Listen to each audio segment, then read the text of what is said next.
Bonjour, morning du 26-12-2017. Nous commençons par un point sur la séance d'hier. Ensuite, nous commentons l'actualité qui concerne l'Algérie. Cette dernière qui prévoit la suspension de l'importation de certains produits. Après, je céderai la parole à Iram pour un bref bilan de l'année. Nous s'intéressons aujourd'hui du momentum des bénéfices. Pour le marché action tunisien, la tendance était globalement positive où le Tun Index reprend les couleurs et enregistre un gain de 0,72%, ramenant sa performance depuis le début de l'année à 12,71%.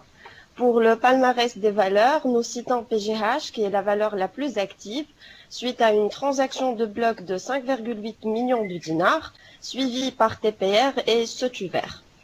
Le volume d'échange sur le marché central hors transaction de bloc était de 5,4 millions de dinars. Durant la séance d'hier, le bilan des variations était positif avec 27 valeurs haussières et 23 titres ayant clôturé à la baisse. UBCI est en tête de peloton en enregistrant la plus forte hausse de 6,01%. Le concessionnaire automobile Artes figure en deuxième position et TPR qui a progressé de 5,5%. Toutefois, et en bas d'échelle, Steak accuse une baisse de 4,46%, suivie par Star qui recule de à peu près 3%, et Sifat se situe à 5 dinars 380 millim, suite à un repli de 2,71%.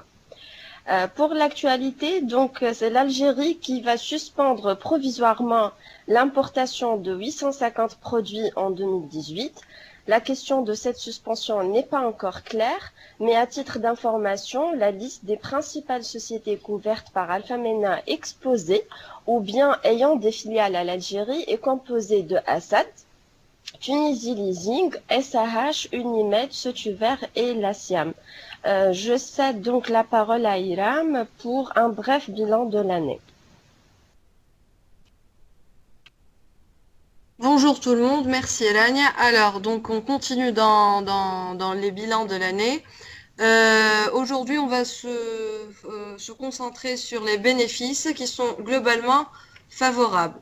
Donc, nous avons entamé l'année avec une croissance des BPA de 8% contre 1-1,6% actuellement. Cependant, les bénéfices nets ont été ajustés à la hausse à 14,5% ou bien à 166 millions de dinars. Et donc, la croissance des bénéfices par action de 2017 a été revue à la baisse, expliquée logiquement par les résultats de 2016 supérieurs à nos attentes.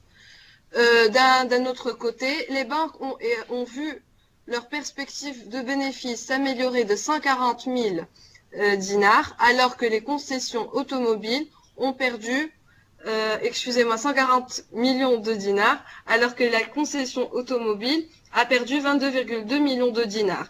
Donc, pour plus de précision, nous avons joint un fichier dans l'email que vous recevrez tout à l'heure pour avoir une idée plus globale. Donc, si vous avez des questions, vous êtes la bienvenue.